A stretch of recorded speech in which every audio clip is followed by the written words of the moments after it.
जिल्हा परिषद व पंचायत समिती निवडणुकीसाठी प्रशासन सज्ज. मतदान अधिकारी कर्मचाऱ्यांना सूचना देत साहित्य रवाना.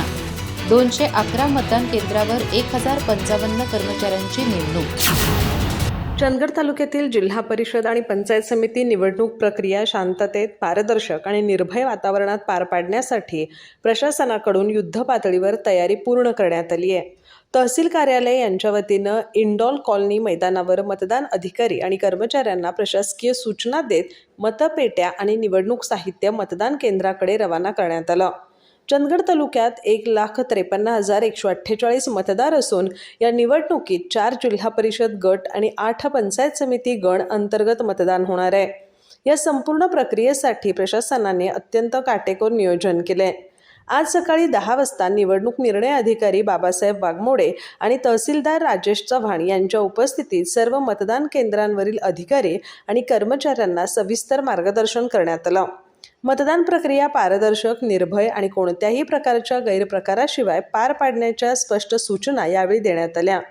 तालुक्यातील 211 मतदान केंद्रांवर प्रत्येक ठिकाणी 1 केंद्राध्यक्ष, 1 केंद्राधिकारी, 2 ते 3 मतदान अधिकारी आणि 1 पोलीस कर्मचारी अशा पद्धतीनं प्रत्येकी 5 कर्मचाऱ्यांची नेमणूक करण्यात आली आहे. एकूण 1055 कर्मचारी प्रत्यक्ष मतदान प्रक्रियेसाठी कार्यरत राहणार असून अत्यावश्यक परिस्थितीसाठी प्रत्येक 26 मतदान केंद्रांमागे राखीव कर्मचारी दल सज्ज ठेवण्यात आले आहेत.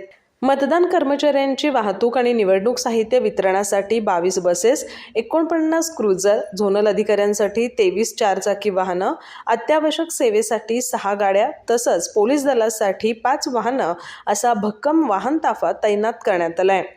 शांतता आणि सुव्यवस्था अबाधित राखण्यासाठी पोलीस प्रशासनाशी समन्वय साधत संवेदनशील मतदान केंद्रांवर विशेष बंदोबस्त ठेवण्यात आला असून सतत गस्त, निगराणी आणि तत्काळ प्रतिसाद देण्याची यंत्रणा कार्यरत ठेवण्यात आली आहे. यावेळी मार्गदर्शन करताना निवडणूक निर्णय अधिकारी बाबासाहेब वाघमोडे आणि तहसीलदार राजेश चव्हाण यांनी स्पष्ट केलं की मतदान ही लोकशाहीची पवित्र प्रक्रिया असून ती पारदर्शक, निर्भय आणि शिस्तबद्ध पद्धतीनं पार पाडणं ही सर्वांची सामूहिक जबाबदारी आहे.